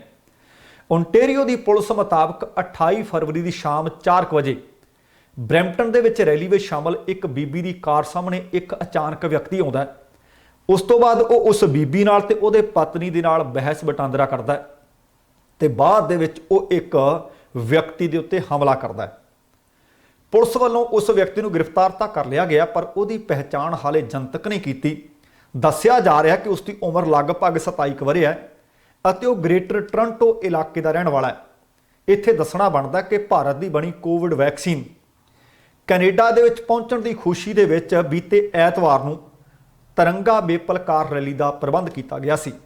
ਉਸ ਰੈਲੀ ਦੇ ਵਿੱਚ ਭਾਰਤੀ ਤਿਰੰਗੇ ਦੇ ਨਾਲ-ਨਾਲ ਕੈਨੇਡਾ ਦਾ ਨੈਸ਼ਨਲ ਫਲੈਗ ਝੂਲ ਰਿਹਾ ਸੀ। ਕਈ ਸੌ ਕਾਰਾਂ ਉਸ ਰੈਲੀ ਵਿੱਚ ਸ਼ਾਮਲ ਸਨ ਤੇ ਇਸੇ ਰੈਲੀ ਦੌਰਾਨ ਇਹ ਹਿੰਸਾ ਭੜਕ ਗਈ ਸੀ। ਕੁਝ ਵੀਡੀਓ ਵੀ ਵਾਇਰਲ ਹੋ ਗਏ ਸਨ। ਇਸ ਤੋਂ ਪਹਿਲਾਂ ਤੁਹਾਨੂੰ ਸ਼ਾਇਦ ਯਾਦ ਹੋਵੇ ਕਿ ਆਸਟ੍ਰੇਲੀਆ ਵਾਲੇ ਪਾਸਿਓਂ ਵੀ ਇਸ ਤਰ੍ਹਾਂ ਦੀਆਂ ਖਬਰਾਂ ਆਈਆਂ ਸੀ। ਉੱਥੇ ਵੀ ਹਿੰਸਾ ਭੜਕੀ ਸੀ ਤੇ ਕੁਝ ਸਿੱਖ ਨੌਜਵਾਨਾਂ ਦੇ ਉੱਤੇ ਹਮਲਾ ਵੀ ਹੋਇਆ ਸੀ। ਪਰ ਹੁਣ ਇਹਨਾਂ ਨੂੰ ਖੇਤੀ ਕਾਨੂੰਨਾਂ ਦੇ ਨਾਲ ਜੋੜ ਕੇ ਦੇਖਿਆ ਜਾ ਰਿਹਾ ਹੈ। ਪਰ ਮੈਂ ਤੁਹਾਨੂੰ ਪਹਿਲਾਂ ਵੀ ਬੜੀ ਵਾਰੀ ਅਪੀਲ ਕੀਤੀ ਹੈ ਤੇ ਇੱਕ ਵਾਰੀ ਫਿਰ ਤੋਂ ਅਪੀਲ ਕਰਨਾ ਚਾਹੁੰਦਾ ਹਾਂ ਕਿ ਇਸ ਕਿਸਾਨੀ ਅੰਦੋਲਨ ਨੂੰ ਹਿੰਸਕ ਨਾ ਬਣਾਇਆ ਜਾਵੇ, ਇਹਨੂੰ ਫਿਰਕੂ ਰੰਗਤ ਨਾ ਦਿੱਤੀ ਜਾਵੇ, ਇਹਨੂੰ ਮਜ਼ਹਬਾਂ ਦੇ ਵਿੱਚ, ਇਹਨੂੰ ਧਰਮਾਂ ਦੇ ਵਿੱਚ ਨਾ ਵੰਡਿਆ ਜਾਵੇ। ਤੇ ਦੂਸਰੀ ਗੱਲ, ਲੋਕਤੰਤਰ ਇਸ ਗੱਲ ਦੀ ਆਗਿਆ ਦਿੰਦਾ ਹੈ ਕਿ ਜੇਕਰ ਭਾਰਤ ਦੇ ਕਿਸਾਨ ਜਾਂ ਕਿਸਾਨ ਹਿਤੈਸ਼ੀ ਲੋਕ ਇਸ ਵਕਤ ਦਿੱਲੀ ਦੀਆਂ ਸਰਹੱਦਾਂ ਤੇ ਬੈਠੇ ਹੈ ਤਾਂ ਭਾਰਤ ਦਾ ਕਾਨੂੰਨ ਆਗਿਆ ਦਿੰਦਾ ਹੈ ਤੇ ਇਸੇ ਕਾਨੂੰਨ ਦੀ ਹਮਾਇਤ ਬੀਤੇ ਦਿਨੀ ਸਾਡੇ ਇੱਥੋਂ ਦੇ ਪ੍ਰਧਾਨ ਮੰਤਰੀ ਜਸਟਿਨ ਟਰੂਡੋ ਨੇ ਕੀਤੀ ਸੀ ਕਿ ਲੋਕਤੰਤਰ ਦੇ ਵਿੱਚ ਰੋਸ ਰੈਲੀਆਂ, ਧਰਨੇ, ਮੁਜ਼ਾਹਰੇ ਕੀਤੇ ਜਾ ਸਕਦੇ ਹੈ। ਹਾਂ, ਕੋਈ ਬੰਦਾ ਉਸ ਕਾਨੂੰਨ ਦੇ ਹੱਕ ਵਿੱਚ ਰੈਲੀ ਕਰ ਸਕਦਾ ਹੈ, ਕੋਈ ਉਸ ਦੇ ਵਿਰੋਧ ਵਿੱਚ ਕਰ ਸਕਦਾ ਹੈ। ਟੋਰਾਂਟੋ ਵਾਲੇ ਪਾਸੇ ਵੀ, ਸਰੀ ਵਾਲੇ ਪਾਸੇ ਵੀ ਤੇ ਹੋਰਨਾਂ ਮੁਲਕਾਂ ਦੇ ਵਿੱਚ ਵੀ ਇਹਨਾਂ ਕਾਨੂੰਨਾਂ ਦੇ ਖਿਲਾਫ ਇੱਕ ਵਾਰ ਨਹੀਂ ਅਨੇਕਾਂ ਵਾਰ ਰੈਲੀਆਂ ਹੋਈਆਂ ਨੇ। ਬਸ ਸਮਝਣ ਦੀ ਗੱਲ ਇਹ ਹੈ ਕਿ ਜੇਕਰ ਉਸ ਵਕਤ ਇਹਨਾਂ ਕਾਨੂੰਨਾਂ ਦੀ ਹਮਾਇਤ ਕਰਨ ਵਾਲੇ ਲੋਕਾਂ ਨੇ ਰੈਲੀ ਨਹੀਂ ਰੋਕੀ, ਉਸ ਦੇ ਵਿੱਚ ਕੋਈ ਹਿੰਸਕ ਪ੍ਰਦਰਸ਼ਨ ਨਹੀਂ ਕੀਤਾ ਤੇ ਜੇਕਰ ਉਹ ਕਰਦੇ ਨੇ ਤਾਂ ਉਹਦੇ ਵਿੱਚ ਵੀ ਸਾਨੂੰ ਇਸ ਤਰ੍ਹਾਂ ਦੀਆਂ ਕਾਰਵਾਈਆਂ ਤੋਂ ਗੁਰੇਜ਼ ਕਰਨਾ ਚਾਹੀਦਾ। ਪਰ ਜੇਕਰ ਸਾਨੂੰ ਲੱਗਦਾ ਹੈ ਕਿ ਸਾਨੂੰ ਇਹਨਾਂ ਕਾਨੂੰਨਾਂ ਦੇ ਹੱਕ ਵਿੱਚ ਰੈਲੀ ਕਰਨੀ ਚਾਹੀਦੀ ਹੈ ਤਾਂ ਉਹਨਾਂ ਤੋਂ ਬਾਅਦ ਰੱਖ ਲਓ, ਕਿਸੇ ਹੋਰ ਸਥਾਨ ਤੇ ਰੱਖ ਲਓ। ਅਸੀਂ ਮਸਲ ਪਾਵਰ ਦਿਖਾਉਣੀ ਚਾਹੁੰਦੇ ਹਾਂ ਕਿ ਸਾਡੀ ਲੋਕ ਜ਼ਿਆਦਾ ਸਮਰਥਨ ਸਾਡਾ ਕਰ ਰਹੇ ਹੈ ਤਾਂ ਤੁਸੀਂ ਆਪਣੀ ਰੈਲੀ ਵੱਖਰੇ ਪੱਧਰ ਤੇ ਕਰੋ, ਨਾ ਕਿ ਦੂਸਰਿਆਂ ਦੀ ਰੈਲੀ ਦੇ ਵਿੱਚ ਆਪਾਂ ਕੋਈ ਖਲਲ ਪੈਦਾ ਕਰੀਏ, ਨਾ ਕੋਈ ਇਹਨੂੰ ਫਿਰਕੂ ਰੰਗਤ ਦਈਏ ਤੇ ਨਾ ਇਸ ਤਰ੍ਹਾਂ ਫਿਰ ਗ੍ਰਿਫਤਾਰੀਆਂ ਹੋਣ, ਕਿਉਂਕਿ ਹਿੰਸਾ ਤੋਂ ਬਚਿਆ ਜਾਵੇ। ਬਹੁਤ ਸਾਰੇ ਲੋਕ ਹੋਣਗੇ ਜਿਹੜੇ ਚਾਹੁੰਦੇ ਹੋਣਗੇ ਕਿ ਇਸ ਕਿਸਾਨ ਅੰਦੋਲਨ ਦਾ ਮੂੰਹ ਮਹਾਂਦਰਾ ਵਿਗਾੜ ਦਿੱਤਾ ਜਾਵੇ। ਆਪਾਂ ਖੁਦ ਇਸ ਗੱਲ ਦੀ ਨਿੰਦਿਆ ਕੀਤੀ ਹੈ ਕਿ ਜਦੋਂ 26 ਜਨਵਰੀ ਦੀ ਟਰੈਕਟਰ ਪਰੇਡ ਤੋਂ ਬਾਅਦ 28 ਜਨਵਰੀ ਨੂੰ ਕੁਝ ਲੋਕਾਂ ਨੇ ਆ ਕੇ ਸਿੰਘੂ ਸਰਹੱਦ ਦੇ ਉੱਤੇ ਹਿੰਸਕ ਕਾਰਵਾਈ ਨੂੰ ਅੰਜਾਮ ਦਿੱਤਾ ਸੀ, ਉਹਦੀ ਆਪਾਂ ਸਖਤ ਨਿੰਦਿਆ ਕੀਤੀ ਸੀ। ਕਿਉਂਕਿ ਜੇਕਰ ਕੋਈ ਵਿਅਕਤੀ ਕਾਨੂੰਨ ਨੂੰ ਆਪਣੇ ਹੱਥ ਵਿੱਚ ਲੈਣਾ ਚਾਹੁੰਦਾ ਹੈ, ਪ੍ਰਦਰਸ਼ਨ ਕਰ ਰਹੇ, ਭਾਵੇਂ ਉਹ ਹੱਕ ਵਿੱਚ ਕਰ ਰਹੇ ਹੋਣ, ਭਾਵੇਂ ਵਿਰੋਧ ਵਿੱਚ ਕਰ ਰਹੇ ਹੋਣ, ਉਹਨਾਂ ਦੇ ਉੱਤੇ ਹਿੰਸਕ ਕਾਰਵਾਈ ਤੋਂ ਗੁਰੇਜ਼ ਕਰਨ ਦੀ ਜ਼ਰੂਰਤ ਹੈ। ਤੇ ਅਗਲੀ ਖਬਰ ਵੀ ਕਿਸਾਨੀ ਅੰਦੋਲਨ ਦੇ ਨਾਲ ਜੁੜੀ ਖਬਰ ਹੈ, ਕਿਉਂਕਿ ਪੰਜਾਬ ਤੋਂ ਉੱਠਿਆ ਅੰਦੋਲਨ ਸਮੁੱਚੇ ਭਾਰਤ ਤੋਂ ਇਲਾਵਾ ਹੁਣ ਆਪਾਂ ਕੈਨੇਡਾ ਦੀ ਗੱਲ ਕਰ ਰਹੇ ਸੀ, ਸਮੁੱਚੀ ਦੁਨੀਆ ਦੇ ਵਿੱਚ ਫੈਲ ਚੁੱਕਿਆ। ਸੋਮਵਾਰ ਨੂੰ ਬਰਤਾਨੀਆ ਦੀ ਪਾਰਲੀਮੈਂਟ ਵਿੱਚ ਵੀ ਗੂੰਜ ਪੈਣੀ ਹੈ ਇਸ ਅੰਦੋਲਨ ਦੀ। ਹੁਣ ਦਿੱਲੀ ਦੀਆਂ ਸਰਹੱਦਾਂ ਦੇ ਉੱਤੇ ਇਸ ਵਕਤ ਤੁਹਾਨੂੰ ਪਤਾ ਹੈ ਕਿ ਕਿਸਾਨ ਤੇ ਕਿਸਾਨ ਸਮਰਥਨ ਕਰਨ ਵਾਲੇ ਲੋਕ, ਇਹਨਾਂ ਕਾਨੂੰਨਾਂ ਦਾ ਵਿਰੋਧ ਕਰਨ ਵਾਲੇ ਲੋਕ 100 ਦਿਨ ਤੋਂ ਜ਼ਿਆਦਾ ਹੋ ਗਿਆ ਤੇ ਆਪਣੀ ਰੋਸ ਪ੍ਰਦਰਸ਼ਨ ਰੈਲੀਆਂ ਕਰ ਰਹੇ ਨੇ। ਹੁਣ ਜਾਣਕਾਰੀ ਮਿਲੀ ਹੈ ਕਿ ਅੱਜ ਭਾਰਤ ਵਿੱਚ ਐਤਵਾਰ ਵਾਲੇ ਦਿਨ ਗਾਜ਼ੀਪੁਰ ਸਰਹੱਦ ਤੇ ਕਿਸਾਨ ਅੰਦੋਲਨ ਦੇ ਪ੍ਰਤੀ ਇਕਜੁੱਟਤਾ ਪ੍ਰਗਟ ਕਰਨ ਦੇ ਵਾਸਤੇ ਉਹ ਕੇਰਲਾ ਤੋਂ ਚੱਲ ਕੇ ਲੋਕ ਆਏ। ਸੰਯੁਕਤ ਕਿਸਾਨ ਮੋਰਚਾ ਦੀ ਕੇਰਲ ਇਕਾਈ ਨੇ ਰਾਜਧਾਨੀ ਦਿੱਲੀ ਦੇ ਵਿੱਚ ਕੁਝ ਲੋਕ ਜਿਹੜੇ ਦਿੱਲੀ ਵਿੱਚ ਰਹਿੰਦੇ ਸੀ ਕੇਰਲਾ ਦੇ, ਤੇ ਕੁਝ ਉੱਥੋਂ ਚੱਲ ਕੇ ਆਏ। ਉਹਨਾਂ ਨੇ ਗਾਜ਼ੀਪੁਰ ਸਰਹੱਦ ਤੇ ਆ ਕੇ ਇਕਜੁੱਟਤਾ ਪ੍ਰਗਟ ਕੀਤੀ ਅਤੇ ਹੋਰਨਾਂ ਨੂੰ ਇਹਦੇ ਵਿੱਚ ਇਕਜੁੱਟਤਾ ਪ੍ਰਗਟਾਉਣ ਵਾਸਤੇ ਅਪੀਲ ਕੀਤੀ। ਇਸ ਮੌਕੇ ਤੇ ਕਿਸਾਨ ਆਗੂ ਰਾਕੇਸ਼ ਟਕੈਤ ਅਤੇ ਯੁੱਧਵੀਰ ਸਿੰਘ ਵੀ ਹਾਜ਼ਰ ਸਨ। ਇਹਨਾਂ ਆਗੂਆਂ ਨੇ ਕੇਰਲ ਦੇ ਲੋਕਾਂ ਪ੍ਰਤੀ ਧੰਨਵਾਦ ਵੀ ਕੀਤਾ। ਕੇਰਲ ਦੇ ਲੋਕ ਢੋਲ ਲੈ ਕੇ ਪਹੁੰਚੇ ਸੀ, ਵਾਜੇ ਲੈ ਕੇ ਪਹੁੰਚੇ ਸੀ ਅਤੇ ਕਾਫੀ ਸਮੇਂ ਤੱਕ ਉਹ ਉੱਥੇ ਪ੍ਰਦਰਸ਼ਨ ਕਰ ਰਹੇ ਕਿਸਾਨਾਂ ਦੀ ਖਿੱਚ ਦਾ ਕੇਂਦਰ ਬਿੰਦੂ ਵੀ ਬਣੇ ਰਹੇ। ਇਸੇ ਦੌਰਾਨ ਕੇਰਲ ਦੇ ਕਿਸਾਨ ਆਗੂ ਵੀ ਹਾਜ਼ਰ ਰਹੇ। ਖੇਤੀ ਕਾਨੂੰਨਾਂ ਦੇ ਖਿਲਾਫ ਜਿਹੜੇ ਲੋਕ ਇਸ ਵਕਤ ਦਿੱਲੀ ਦੀਆਂ ਸਰਹੱਦਾਂ ਤੇ ਬੈਠੇ ਆ, ਉਹਨਾਂ ਨੂੰ ਇਹ ਹੱਲਾਸ਼ੇਰੀ ਦੇਣ ਵਾਸਤੇ ਆਏ ਸਨ। ਤੇ ਆਹ ਜਿਹੜੇ ਤਿੰਨੇ ਹੀ ਖੇਤੀ ਕਾਨੂੰਨ ਬਣਾਏ ਗਏ ਨੇ ਕੇਂਦਰ ਸਰਕਾਰ ਦੇ ਵੱਲੋਂ, ਉਹਨਾਂ ਦੇ ਵਿਰੋਧ ਦੇ ਵਿੱਚ ਆਏ ਸਨ। ਕਿਉਂਕਿ ਤੁਹਾਨੂੰ ਪਤਾ ਹੈ ਕਿ ਹੁਣ ਤੱਕ ਲਗਭਗ 300 ਦੇ ਨੇੜੇ ਤੇੜ ਮੌਤਾਂ ਹੋ ਚੁੱਕੀਆਂ ਨੇ, ਪਰ ਸਰਕਾਰ ਹਾਲੇ ਵੀ ਸੋਧਾਂ ਦੀ ਗੱਲ ਆਖਰੀ ਹੈ, ਕਾਨੂੰਨ ਰੱਦ ਨਹੀਂ ਕਰਨਾ ਚਾਹੁੰਦੀ। ਹੁਣ ਤਿੰਨੇ ਕਾਨੂੰਨ ਬਹੁਤ ਲੰਬਾ ਸਮਾਂ ਹੋ ਗਿਆ, ਸ਼ਾਇਦ ਤੁਹਾਨੂੰ ਇਕੱਲੇ ਨੂੰ ਪਤਾ ਹੋਵੇ। ਕਾਨੂੰਨ ਨੇ ਕਿਸਾਨ ਉਪਜ ਵਪਾਰ ਅਤੇ ਵਣਜ ਬਿੱਲ 2020, ਭਰੋਸੇਮੰਦ ਕੀਮਤ ਅਤੇ ਖੇਤੀਬਾੜੀ ਸੇਵਾਵਾਂ ਬਿੱਲ 2020 ਅਤੇ ਜ਼ਰੂਰੀ ਵਸਤਾਂ ਸੋਧ ਬਿੱਲ 2020। ਇਹਨਾਂ ਤਿੰਨਾਂ ਹੀ ਕਾਨੂੰਨਾਂ ਦਾ ਕਿਸਾਨ ਲਗਾਤਾਰ ਵਿਰੋਧ ਕਰ ਰਹੇ ਨੇ। ਜਿਸ ਦਿਨ ਤੋਂ ਆਰਡੀਨੈਂਸ ਜਾਰੀ ਹੋਇਆ ਸੀ ਉਸ ਦਿਨ ਤੋਂ ਵਿਰੋਧ ਕਰ ਰਹੇ ਨੇ। ਕਿਸਾਨਾਂ ਦਾ ਖਦਸ਼ਾ ਕਿ ਮੰਡੀਆਂ ਖਤਮ ਹੋਣਗੀਆਂ, ਵੱਡੇ ਵੱਡੇ ਕਾਰਪੋਰੇਟਾਂ ਦੇ ਰਹਿਮੋ ਕਰਮ ਤੇ ਕਿਸਾਨ ਹੋ ਜਾਣਗੇ। ਆ ਹੁਣ ਤਾਂ ਉੱਪਰ ਦੀ ਇੱਕ ਹੋਰ ਫਰਮਾਨ ਸੁਣਾ ਦਿੱਤਾ ਹੈ ਕਿ ਇਸ ਵਾਰ ਕਣਕ ਦੀ ਅਦਾਇਗੀ, ਕਿਉਂਕਿ ਫਿਰ ਆ ਪਾੜੋ ਤੇ ਰਾਜ ਕਰੋ ਦੀ ਨੀਤੀ ਹੈ। ਹੁਣ ਕਿਸਾਨ ਤੇ ਆੜਤੀਆ ਇੱਕ ਮਿੱਕ ਹੈ। ਹੁਣ ਆਖਿਆ ਜਾ ਰਿਹਾ ਕਿ ਆੜਤੀਆਂ ਨੂੰ ਅਦਾਇਗੀ ਨਹੀਂ ਹੋਏਗੀ, ਤੁਹਾਡੀ ਜਿਹੜੀ ਜ਼ਮੀਨ ਆ ਜਮ੍ਹਾਂਬੰਦੀ ਜਮ੍ਹਾਂ ਕਰਾਓ ਤੇ ਉਸ ਜ਼ਮੀਨ ਦੇ ਹਿਸਾਬ ਨਾਲ ਤੁਹਾਨੂੰ ਤੁਹਾਡਾ ਭੁਗਤਾਨ ਸਿੱਧਾ ਕੀਤਾ ਜਾਏਗਾ। ਕਹਿਣ ਦਾ ਭਾਵ ਕਿਸਾਨਾਂ ਤੇ ਆੜਤੀਆਂ ਦੇ ਵਿੱਚ ਦਰਾੜ ਪੈ ਜਾਵੇ। ਤੇ ਦੇਖਦੇ ਹਾਂ ਕਿ ਆਉਣ ਵਾਲੇ ਦਿਨਾਂ ਦੇ ਵਿੱਚ ਇਸ ਅੰਦੋਲਨ ਦਾ ਮੂੰਹ ਮਹਾਂਦਰਾ ਵਿਗਾੜਨ ਦੇ ਵਾਸਤੇ ਹੋਰ ਕਿਸ ਤਰ੍ਹਾਂ ਦੀਆਂ ਚਾਲਾਂ ਚੱਲੀਆਂ ਜਾਂਦੀਆਂ ਨੇ ਅਤੇ ਕਿਸਾਨ ਉਸ ਦਾ ਟਾਕਰਾ ਕਿਵੇਂ ਕਰਦੇ ਆ। ਤੇ ਦੂਸਰੇ ਪਾਸੇ ਤੁਹਾਨੂੰ ਪਤਾ ਹੈ ਕਿ ਕਿਸਾਨ ਆਗੂ ਵੀ ਲਗਾਤਾਰ ਆਖ ਰਹੇ ਨੇ ਕਿ ਅਸੀਂ ਜਿੱਥੇ ਜਿੱਥੇ ਚੋਣਾਂ ਹੋ ਰਹੀਆਂ ਨੇ ਉੱਥੇ ਉੱਥੇ ਜਾਵਾਂਗੇ। ਪੱਛਮੀ ਬੰਗਾਲ ਦੇ ਵਿੱਚ ਚੋਣ ਦੰਗਲ ਮੁਕੰਮਲ ਤੌਰ ਤੇ ਭਖ ਚੁੱਕਿਆ। ਪੱਛਮੀ ਬੰਗਾਲ ਦੀ ਮੁੱਖ ਮੰਤਰੀ ਅਤੇ ਤ੍ਰਿਣਮੂਲ ਕਾਂਗਰਸ ਦੀ ਸੁਪਰੀਮੋ ਮਮਤਾ ਬੈਨਰਜੀ, ਉਹਨਾਂ ਅੱਜ ਹਿੱਕ ਥਾਪੜ ਕੇ ਆਖਿਆ ਕਿ ਭਾਰਤ ਦੇ ਵਿੱਚ ਬਸ ਇੱਕ ਹੀ ਸਿੰਡੀਕੇਟ ਹੈ। ਉਹ ਸਿੰਡੀਕੇਟ ਕਿਹੜੀ ਆ? ਉਹ ਕਹਿੰਦੀ ਨਰਿੰਦਰ ਮੋਦੀ ਅਮਿਤ ਸ਼ਾਹ ਸਿੰਡੀਕੇਟ, ਹੋਰ ਕੋਈ ਸਿੰਡੀਕੇਟ ਹੈ ਹੀ ਨਹੀਂ। ਉਹਨਾਂ ਆਖਿਆ ਕਿ ਰਸੋਈ ਗੈਸ ਦੀਆਂ ਜਿਹੜੀਆਂ ਕੀਮਤਾਂ ਦੇ ਵਿੱਚ ਵਾਧਾ ਹੋਇਆ ਹੈ, ਉਸ ਵਾਧੇ ਦੇ ਖਿਲਾਫ ਸਿਲੀਗੁੜੀ ਦੇ ਵਿੱਚ ਇੱਕ ਰੈਲੀ ਨੂੰ ਉਹ ਸੰਬੋਧਨ ਕਰ ਰਹੇ ਸਨ। ਉਹ ਕਹਿੰਦੇ ਇਸ ਤੋਂ ਪਹਿਲਾਂ ਉਹਨਾਂ ਮਹਿੰਗਾਈ ਦੇ ਵਿਰੋਧ ਦੇ ਵਿੱਚ ਇੱਕ ਜਲੂਸ ਕੱਢਿਆ ਸੀ ਅਤੇ ਕੇਂਦਰ ਦੀ ਭਾਜਪਾ ਸਰਕਾਰ ਖਾਸ ਤੌਰ ਤੇ ਪ੍ਰਧਾਨ ਮੰਤਰੀ ਨਰਿੰਦਰ ਮੋਦੀ ਤੇ ਹਮਲਾ ਬੋਲਿਆ ਸੀ। ਅੱਜ ਫੇਰ ਹਮਲਾ ਬੋਲਦਿਆਂ ਉਹਨਾਂ ਨੇ ਕਿਹਾ ਕਿ ਭਾਰਤ ਨੂੰ ਵੇਚ ਕੇ ਰੱਖ ਦਿੱਤਾ ਹੈ ਅਤੇ ਦੇਸ਼ ਨੂੰ ਵੇਚਣ ਵਾਲੇ ਹੁਣ ਲੋਕ ਬੰਗਾਲ ਨੂੰ ਸੋਨੇ ਦਾ ਬੰਗਾਲ ਬਣਾਉਣ ਦੀਆਂ ਗੱਲਾਂ ਕਰ ਰਹੇ ਨੇ। ਇਹ ਕਿੰਨਾ ਕਹਿੰਦੇ ਹਾਸੋਹੀਣ ਹੈ। ਉਹਨਾਂ ਇਹ ਵੀ ਕਿਹਾ ਕਿ ਦੇਸ਼ ਨੇ ਅੱਜ ਤੱਕ ਇੰਨਾ ਵੱਡਾ ਝੂਠਾ ਪ੍ਰਧਾਨ ਮੰਤਰੀ ਨਹੀਂ ਦੇਖਿਆ। ਕਹਿੰਦੇ ਮੋਦੀ ਜੀ ਆਪਣਾ ਨਹੀਂ ਤਾਂ ਘੱਟੋ ਘੱਟ ਪ੍ਰਧਾਨ ਮੰਤਰੀ ਦੇ ਅਹੁਦੇ ਦਾ ਖਿਆਲ ਤਾਂ ਰੱਖ ਲੈਣ, ਉਸ ਕੁਰਸੀ ਦੀ ਮਰਿਆਦਾ ਦਾ ਖਿਆਲ ਤਾਂ ਰੱਖ ਲੈਣ। ਉਹਨਾਂ ਕਿਹਾ ਕਿ ਚਾਹ ਵਾਲਾ ਬੰਦਾ ਅੱਜ ਕੀ ਕੁਝ ਕਰ ਰਿਹਾ ਹੈ। ਉਹ ਕਹਿੰਦੇ ਚਾਹ ਵਾਲਾ ਇੱਕ ਬਾਗ ਬੰਦ ਹੋਇਆ ਸੀ, ਉਹੀ ਖੁਲਵਾ ਦੇਣਾ। ਇਹਨਾਂ ਨੇ ਉਹ ਬਾਗ ਤਾਂ ਖੁਲਵਾਇਆ ਨਹੀਂ। ਹੁਣ ਤਾਂ ਇਹ ਹਾਲ ਹੋ ਗਿਆ ਕਿ ਲੋਕ ਜਦੋਂ ਸੁਣਦੇ ਆ ਕਿ ਪ੍ਰਧਾਨ ਮੰਤਰੀ ਅੱਜ ਕੋਈ ਭਾਸ਼ਣ ਦੇਣ ਵਾਲਿਆ ਤੇ ਲੋਕ ਡਰ ਜਾਂਦੇ ਆ, ਸਹਿਮ ਜਾਂਦੇ ਆ ਕਿ ਪਤਾ ਨਹੀਂ ਕਿਹੜੀ ਨਵੀਂ ਮੁਸੀਬਤ ਦਾ ਉਹ ਐਲਾਨ ਕਰ ਦੇਣਗੇ। ਰਸੋਈ ਗੈਸ ਦੀਆਂ ਕੀਮਤਾਂ 'ਚ ਵਾਧੇ ਨੂੰ ਦੇਸ਼ ਦੀ ਉਹਨਾਂ ਨੇ ਸਭ ਤੋਂ ਵੱਡੀ ਸਮੱਸਿਆ ਕਰਾਰ ਦਿੱਤਾ। ਉਹ ਕਹਿੰਦੇ ਇਹ ਗੈਸ ਤਾਂ ਹਰ ਇੱਕ ਵਿਅਕਤੀ ਨੂੰ ਚਾਹੀਦੀ ਹੈ, ਜਿਹਨੇ ਖਾਣਾ ਪਕਾਉਣਾ ਉਹਨੂੰ ਇਹ ਗੈਸ ਚਾਹੀਦੀ ਹੈ। ਉਹ ਕਹਿੰਦੀ ਅਸੀਂ ਲੋਕਾਂ ਨੂੰ ਮੁਫਤ ਵਿੱਚ ਚੌਲ ਦਿੱਤੇ ਸੀ, ਰਾਸ਼ਨ ਦਿੱਤਾ ਸੀ, ਪਰ ਪ੍ਰਧਾਨ ਮੰਤਰੀ ਨੇ ਗੈਸ ਦੀ ਕੀਮਤ ਵਧਾ ਕੇ 1000 ਰੁਪਏ ਤੱਕ ਪਹੁੰਚਾ ਦਿੱਤੀ ਹੈ, ਕਿਉਂਕਿ ਉਹ ਚਾਹੁੰਦੇ ਨਹੀਂ ਕਿ ਗਰੀਬਾਂ ਕੋਲ ਰਾਸ਼ਨ ਪਹੁੰਚ ਗਿਆ, ਚੌਲ ਪਹੁੰਚ ਗਈ, ਦਾਲ ਪਹੁੰਚ ਗਈ, ਪਰ ਉਹ ਪਕਾ ਨਾ ਸਕਣ। ਦੂਸਰੇ ਪਾਸੇ ਪ੍ਰਧਾਨ ਮੰਤਰੀ ਮੋਦੀ ਕਿਹੜਾ ਘੱਟ ਆ, ਉਹ ਕੋਲਕਾਤਾ ਦੇ ਬ੍ਰਿਗੇਡ ਪਰੇਡ ਗਰਾਊਂਡ ਦੇ ਵਿੱਚ ਆਪਣੀ ਬ੍ਰਿਗੇਡ ਸਮੇਤ ਪਹੁੰਚੇ ਹੋਏ ਸੀ। ਉੱਥੇ ਉਹਨਾਂ ਨੇ ਰੈਲੀ ਨੂੰ ਸੰਬੋਧਨ ਕੀਤਾ। ਉਧਰ ਮਮਤਾ ਬੈਨਰਜੀ ਮੋਦੀ ਨੂੰ ਰਗੜੇ ਲਾ ਰਹੀ ਸੀ ਤੇ ਇੱਧਰ ਪ੍ਰਧਾਨ ਮੰਤਰੀ ਮੋਦੀ ਹੋਰੀ ਮਮਤਾ ਬੈਨਰਜੀ ਨੂੰ ਆੜੇ ਹੱਥੀਂ ਲੈ ਰਹੇ ਸੀ। ਮੋਦੀ ਨੇ ਕਿਹਾ ਕਿ TMC ਹਾਫ ਇਸ ਵਾਰ ਕਰ ਦਿਓ ਸਾਫ਼। ਉਹਨਾਂ ਕਿਹਾ ਕਿ ਲੋਕ ਸਭਾ ਚੋਣਾਂ ਵਿੱਚ ਤੁਸੀਂ ਚੁੱਪਚਾਪ ਕਮਲ ਛਾਪ ਨਾਲ ਕਮਾਲ ਕੀਤਾ। ਤੁਹਾਡੇ ਇੱਕ ਵੋਟ ਦੀ ਕੀਮਤ ਕਸ਼ਮੀਰ ਤੋਂ ਲੈ ਕੇ ਅਯੋਧਿਆ ਤੱਕ ਨਜ਼ਰ ਆਈ ਹੈ। ਹੁਣ ਕਸ਼ਮੀਰ 'ਚ ਕਿਵੇਂ ਨਜ਼ਰ ਆਈ, ਅਯੋਧਿਆ 'ਚ ਕਿਵੇਂ ਨਜ਼ਰ ਆਈ, ਥੋੜਾ ਆਪਾਂ ਵਿਆਖਿਆ ਕਰ ਲੈਂਦੇ ਹਾਂ। ਕਸ਼ਮੀਰ ਤੋਂ ਅਯੋਧਿਆ ਤੱਕ ਕਿਵੇਂ ਨਜ਼ਰ ਆਈ? ਕਸ਼ਮੀਰ ਦੇ ਵਿੱਚ ਧਾਰਾ 370 ਚੁੱਕ ਦਿੱਤੀ। ਉਹ ਕਹਿੰਦੇ ਤੁਸੀਂ ਵੋਟਾਂ ਪਾਈਆਂ ਤੇ ਆਪਾਂ ਉਹ ਕੰਮ ਕਰ ਦਿੱਤਾ। ਅਯੁੱਧਿਆ ਦੇ ਵਿੱਚ ਸ਼੍ਰੀ ਰਾਮਚੰਦਰ ਜਨਮ ਭੂਮੀ ਵਾਲਾ ਵਿਵਾਦ ਲੰਬੇ ਸਮੇਂ ਤੋਂ ਚੱਲ ਰਿਹਾ ਸੀ ਕਿ ਮੰਦਿਰ ਬਣੇ ਜਾਂ ਮਸਜਿਦ ਬਣੇ। ਉਹ ਕਹਿੰਦੇ ਤੁਸੀਂ ਤਾਕਤ ਦਿੱਤੀ ਆ, ਦੇਖ ਲਓ ਮਸਜਿਦ ਕੰਮ ਲਾਂਭੇ ਕਰਕੇ ਆਪਾਂ ਸ਼੍ਰੀ ਰਾਮਚੰਦਰ ਜੀ ਦੇ ਜਨਮ ਸਥਾਨ ਦੇ ਉੱਤੇ ਹੁਣ ਰਾਮ ਮੰਦਿਰ ਬਣਾਵਾਂਗੇ। ਉਹ ਕਹਿੰਦੇ ਇਸ ਵਾਰ ਤੁਹਾਨੂੰ ਜ਼ੋਰ ਨਾਲ ਛਾਪ TMC ਕਰ ਦਿਓ ਸਾਫ਼, ਇਸ ਇਰਾਦੇ ਨਾਲ ਅੱਗੇ ਵਧਣਾ ਪਏਗਾ। ਫਿਰ ਭਾਜਪਾ ਦੇ ਉਹਨਾਂ ਨੇ ਗੁਣ ਗਣਾਏ। ਭਾਜਪਾ ਕਹਿੰਦੇ ਉਹ ਪਾਰਟੀ ਹੈ ਜਿਹਦੇ DNA 'ਚ ਬੰਗਾਲ ਦਾ ਸੂਤਰ ਹੈ। ਭਾਜਪਾ ਉਹ ਪਾਰਟੀ ਹੈ ਜਿਸ ਤੇ ਬੰਗਾਲ ਦਾ ਅਧਿਕਾਰ ਹੈ। ਉਹ ਕਹਿੰਦੇ ਭਾਜਪਾ ਉਹ ਪਾਰਟੀ ਹੈ ਜਿਸ ਤੇ ਬੰਗਾਲ ਦਾ ਕਰਜ਼ ਹੈ। ਭਾਜਪਾ ਕਹਿੰਦੇ ਇਹ ਕਰਜ਼ ਕਦੇ ਨਹੀਂ ਚੁੱਕ ਸਕਦੀ, ਪਰ ਬੰਗਾਲ ਦੀ ਮਿੱਟੀ ਦਾ ਤਿਲਕ ਲਗਾ ਕੇ ਉਸ ਤੇ ਵਿਕਾਸ ਦੀ ਉਚਾਈ ਤੇ ਪਹੁੰਚਾਉਣਾ ਜਾਣਦੀ ਹੈ।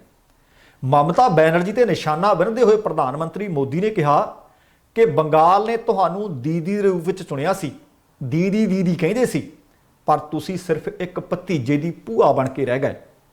ਬੰਗਾਲ ਨੇ ਬਦਲਾਅ ਲਈ ਮਮਤਾ ਦੀਦੀ ਤੇ ਭਰੋਸਾ ਕੀਤਾ ਸੀ, ਪਰ ਦੀਦੀ ਨੇ ਇਹ ਭਰੋਸਾ ਤੋੜ ਦਿੱਤਾ ਹੈ। ਇਹਨਾਂ ਲੋਕਾਂ ਨੇ ਬੰਗਾਲ ਦਾ ਵਿਸ਼ਵਾਸ ਤੋੜਿਆ। ਇਹਨਾਂ ਲੋਕਾਂ ਨੇ ਬੰਗਾਲ ਨੂੰ ਅਪਮਾਨਿਤ ਕੀਤਾ। ਕਹਿੰਦੇ ਇੱਥੇ ਦੀਆਂ ਭੈਣਾਂ ਬੇਟੀਆਂ ਤੇ ਅਤਿਆਚਾਰ ਕੀਤਾ ਹੈ, ਪਰ ਇਹ ਲੋਕ ਬੰਗਾਲ ਦੀ ਉਮੀਦ ਕਦੇ ਨਹੀਂ ਤੋੜ ਸਕਦੇ। ਜੇਕਰ ਕਹਿੰਦੇ ਬੰਗਾਲ ਨੂੰ ਬਚਾਉਣਾ ਹੈ ਤਾਂ ਮਮਤਾ ਨੂੰ ਭਜਾਉਣਾ ਹੈ ਤੇ ਭਾਜਪਾ ਨੂੰ ਤੁਸੀਂ ਲਿਆਉਣਾ ਹੈ। ਹੁਣ ਤੁਸੀਂ ਦੇਖੋ ਕਿ ਦੇਖਦੇ ਆ ਮਮਤਾ ਬੈਨਰਜੀ ਤੇ ਲੋਕ ਭਰੋਸਾ ਕਰਦੇ ਆ ਜਾਂ ਫਿਰ ਪ੍ਰਧਾਨ ਮੰਤਰੀ ਮੋਦੀ ਤੇ ਅਮਿਤ ਸ਼ਾਹ ਸਿੰਡੀਕੇਟ ਤੇ ਭਰੋਸਾ ਕਰਦੇ ਆ। ਇਹ ਲੋਕਾਂ ਨੇ ਮੋਹਰ ਲਾ ਕੇ ਫਤਵਾ ਦੇਣਾ ਹੈ। ਪਰ ਕਿਸਾਨ ਆਗੂਆਂ ਨੂੰ ਕੋਲਕਾਤਾ ਦੇ ਵਿੱਚ ਇੱਕ ਰੈਲੀ ਹੋਈ ਹੈ ਕਿਸਾਨਾਂ ਦੀ। ਰਾਜਿੰਦਰ ਸਿੰਘ ਦੀਪ ਸਿੰਘ ਵਾਲਾ ਉੱਥੇ ਪਹੁੰਚੇ ਸੀ। ਉਸ ਰੈਲੀ ਤੋਂ ਬਾਅਦ ਕੋਲਕਾਤਾ ਵਿੱਚ ਰਹਿਣ ਵਾਲੇ ਪੰਜਾਬੀਆਂ ਨੇ, ਕਿਸਾਨਾਂ ਨੇ ਆਖ ਦਿੱਤਾ ਕਿ ਬਾਕੀ ਕਿਸਾਨ ਆਗੂਆਂ ਨੂੰ ਅਸੀਂ ਸੱਦਾ ਦਿੰਦੇ ਹਾਂ, ਉਹ ਆਉਣ ਪੱਛਮੀ ਬੰਗਾਲ ਦੇ ਵਿੱਚ। ਜੇਕਰ ਆਉਣ ਦੀ ਉਹ ਹਾਮੀ ਭਰਦੇ ਆ, ਅਸੀਂ ਵੱਡੀਆਂ ਵੱਡੀਆਂ ਕਿਸਾਨ ਰੈਲੀਆਂ ਕਰਨ ਦਾ ਤੁਹਾਡੇ ਨਾਲ ਵਾਅਦਾ ਕਰਦੇ ਹਾਂ। ਵੱਡੇ ਇਕੱਠ ਹੋਣਗੇ ਕਹਿੰਦੇ। ਪਰ ਕਿਸਾਨ ਆਗੂ ਪਹਿਲਾਂ ਹੀ ਆਖ ਚੁੱਕੇ ਆ ਕਿ ਅਸੀਂ ਜਾਵਾਂਗੇ, ਲੋਕਾਂ ਨੂੰ ਦੱਸਾਂਗੇ ਕਿ ਭਾਰਤੀ ਜਨਤਾ ਪਾਰਟੀ ਨੂੰ ਵੋਟ ਕਿਉਂ ਨਹੀਂ ਪਾਉਣੀ, ਤੇ ਬਾਕੀ ਅਸੀਂ ਕਿਸੇ ਪਾਰਟੀ ਨੂੰ ਵੋਟ ਪਾਉਣ ਵਾਸਤੇ ਕਹਿਣਾ ਨਹੀਂ। ਮਰਜ਼ੀ ਜਿੱਥੇ ਪਾਉਣ ਹੋ ਵੋਟ, ਪਰ ਭਾਰਤੀ ਜਨਤਾ ਪਾਰਟੀ ਨੂੰ ਵੋਟ ਪਾਉਣ ਤੋਂ ਗੁਰੇਜ਼ ਕਰਨ। ਅੱਜ ਦੇ ਪ੍ਰੋਗਰਾਮ ਪੰਜਾਬ ਬੋਲਦਾ ਦੇ ਵਿੱਚ ਇੱਕ ਤੁਹਾਡੇ ਨਾਲ ਖਬਰ ਸਾਂਝੀ ਕੀਤੀ ਸੀ ਕਿ ਜ਼ਿਲ੍ਹਾ ਬਰਨਾਲਾ ਦੇ ਪਿੰਡ ਖੁੱਡੀ ਖੁਰਦ ਦੇ ਵਿੱਚ ਗੁਰਦੁਆਰਾ ਸਾਹਿਬ ਦੇ ਅੰਦਰ ਸਾਹਿਬ ਸ੍ਰੀ ਗੁਰੂ ਗ੍ਰੰਥ ਸਾਹਿਬ ਜੀ ਦੀ ਬੇਅਦਬੀ ਹੋਈ ਹੈ। ਘਟਨਾ ਵਾਪਰੀ ਸੀ ਜਦੋਂ ਗੁਰੂ ਘਰ ਦਾ ਵਜ਼ੀਰ ਗ੍ਰੰਥੀ ਸਿੰਘ ਪਿੰਡ ਦੇ ਵਿੱਚ ਕਿਸੇ ਦੇ ਘਰ ਪ੍ਰਕਾਸ਼ ਹੋਇਆ ਸੀ ਪਾਠ, ਉਹ ਪਾਠ ਕਰਨ ਗਿਆ ਹੋਇਆ ਸੀ। ਉਹਦੀ ਗੈਰ ਹਾਜ਼ਰੀ ਦੇ ਵਿੱਚ ਇੱਕ ਬੰਦਾ ਆਉਂਦਾ ਹੈ, ਗੁਰੂ ਗ੍ਰੰਥ ਸਾਹਿਬ ਜੀ ਦੀ ਬੀੜ ਚੁੱਕਦਾ ਹੈ, ਜ਼ਮੀਨ ਤੇ ਰੱਖਦਾ ਹੈ ਤੇ ਆਪ ਪਰਮਾਲੇ ਪਾਸੇ ਕਰਕੇ ਮੰਜੀ ਸਾਹਿਬ ਤੇ ਸੌਂ ਜਾਂਦਾ, ਪੈ ਜਾਂਦਾ ਹੈ। ਘਟਨਾ CCTV ਕੈਮਰੇ ਦੇ ਵਿੱਚ ਕੈਦ ਹੋ ਗਈ ਸੀ। ਹੁਣ ਜਾਣਕਾਰੀ ਮਿਲੀ ਹੈ ਕਿ ਬੇਅਦਬੀ ਕਰਨ ਵਾਲੇ ਦੋਸ਼ੀ ਨੂੰ ਗ੍ਰਿਫਤਾਰ ਕਰ ਲਿਆ ਗਿਆ। ਜ਼ਿਲ੍ਹਾ ਪੁਲਿਸ ਮੁਖੀ ਨੇ ਸੰਦੀਪ ਗੋਇਲ ਦੀ ਟੀਮ ਨੇ 24 ਘੰਟਿਆਂ ਦੇ ਅੰਦਰ ਅੰਦਰ SPD ਸੁਖਦੇਵ ਸਿੰਘ ਵਿਰਕ ਤੇ CIA in charge inspector Baljit Singh ਦੀ ਟੀਮ ਦੇ ਵੱਲੋਂ ਅਰਨ ਕੁਮਾਰ ਉਰਫ ਦੇਵ ਨੂੰ, ਹਰਿਆਣਾ ਦਾ ਰਹਿਣ ਵਾਲਾ ਦੱਸਿਆ ਜਾ ਰਿਹਾ ਹੈ, ਉਸ ਨੂੰ ਗ੍ਰਿਫਤਾਰ ਕਰ ਲਿਆ ਤੇ ਸ਼੍ਰੀ ਗੁਰੂ ਗ੍ਰੰਥ ਸਾਹਿਬ ਜੀ ਦੀ ਬੇਅਦਬੀ ਸੰਬੰਧੀ ਪੁਲਿਸ ਦੋਸ਼ੀ ਨੂੰ ਗ੍ਰਿਫਤਾਰ ਕਰਕੇ ਅਗਲੇਰੀ ਜਾਂਚ ਦੇ ਵਿੱਚ ਰੁੱਝ ਗਈ ਹੈ। ਤੁਸੀਂ ਦੇਖੋ ਕਿ ਬੇਅਦਬੀਆਂ ਕਿਉਂ ਹੋ ਰਹੀਆਂ ਨੇ। ਐਕਸ਼ਨ ਭਾਵੇਂ ਸਖਤ ਲੈ ਲਿਆ। SSP ਸੰਦੀਪ ਗੋਲ ਨੇ ਦੱਸਿਆ ਕਿ ਸਾਡੀ ਟੀਮ ਦੇ ਵੱਲੋਂ ਹਰਿਆਣੇ ਦੀ ਟੀਮ ਦੇ ਨਾਲ ਗਠਨ ਇੱਕ ਸਾਂਝਾ ਕਰਕੇ ਇੱਕ ਸਾਂਝੇ ਆਪਰੇਸ਼ਨ ਦੇ ਦੌਰਾਨ ਇਸ ਵਿਅਕਤੀ ਨੂੰ ਗ੍ਰਿਫਤਾਰੀ ਕਰਨ ਦੇ ਵਿੱਚ ਸਫਲਤਾ ਤਾਂ ਹਾਸਲ ਕਰ ਲਈ ਹੈ, ਪਰ ਉਹਨਾਂ ਗੁਰੂ ਘਰਾਂ ਦੇ ਪ੍ਰਬੰਧਕਾਂ ਨੂੰ ਸੁਚੇਤ ਤੇ ਅਲਰਟ ਰਹਿਣ ਦਾ ਹਵਾਲਾ ਵੀ ਦਿੱਤਾ ਹੈ। ਗੁਰੂ ਘਰਾਂ ਦੇ ਵਿੱਚ CCTV ਕੈਮਰੇ ਜ਼ਰੂਰੀ ਲਗਵਾਉਣ ਵਾਸਤੇ ਵੀ ਆਖਿਆ ਤਾਂ ਕਿ ਇਸ ਤਰ੍ਹਾਂ ਦੇ ਸ਼ਰਾਰਤੀ ਲੋਕਾਂ ਨੂੰ ਨੱਥ ਪਾਈ ਜਾ ਸਕੇ।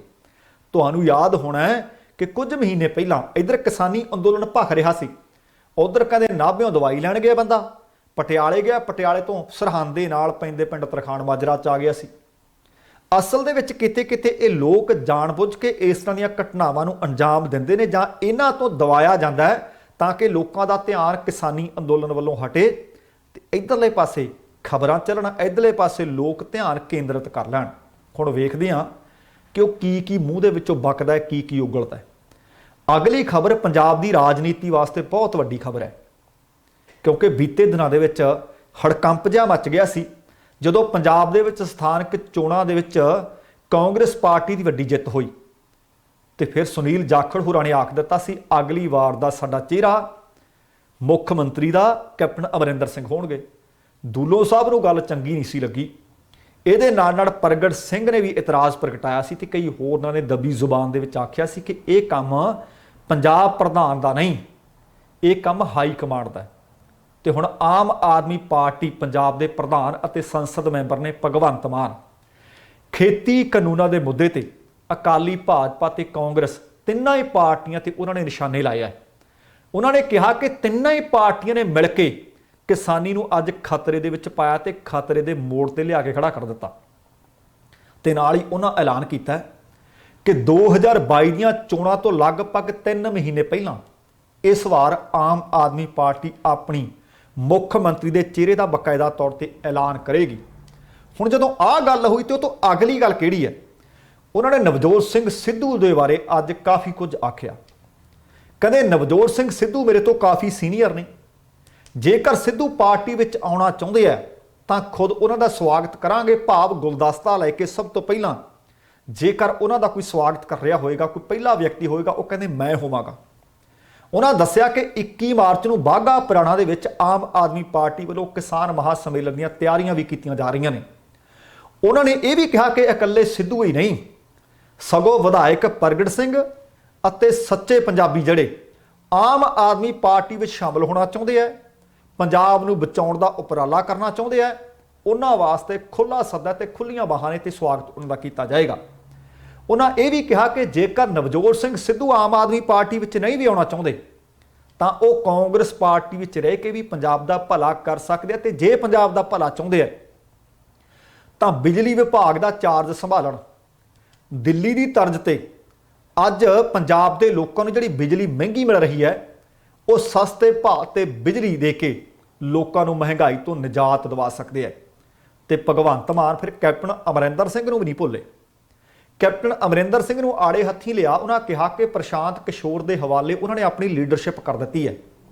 ਉਹ ਕਹਿੰਦੇ ਜੇਕਰ ਉਹਨਾਂ 'ਚ ਯੋਗਤਾ ਹੁੰਦੀ ਤਾਂ ਪ੍ਰਸ਼ਾਂਤ ਕਿਸ਼ੋਰ ਨੂੰ ਲਿਆਉਣ ਦੀ ਕੋਈ ਜ਼ਰੂਰਤ ਨਹੀਂ ਸੀ ਪੈਣੀ।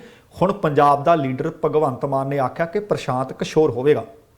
ਵੱਡਾ ਸਵਾਲ ਹੁਣ ਇਹ ਹੈ, 2017 ਦੀ ਪੰਜਾਬ ਵਿਧਾਨ ਸਭਾ ਚੋਣ ਤੋਂ ਪਹਿਲਾਂ ਸੁੱਚਾ ਸਿੰਘ ਛੋਟੇਪੁਰ ਨੂੰ ਕਿਵੇਂ ਲਾਂਭੇ ਕੀਤਾ ਗਿਆ?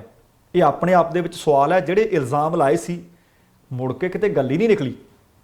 ਉਹਨਾਂ ਵੇਲਿਆਂ ਦੇ ਵਿੱਚ ਝਾੜੂ ਫੜਨਾ ਸ਼ਾਇਦ ਨਵਜੋਤ ਸਿੰਘ ਸਿੱਧੂ ਵੀ ਚਾਹੁੰਦੇ ਸੀ। ਦੂਸਰੇ ਪਾਸੇ ਬੈਂਸ ਭਰਾ ਵੀ ਹੋ ਸਕਦਾ ਅੰਦਰ ਖਾਤੇ ਚਾਹੁੰਦੇ ਹੋਣ।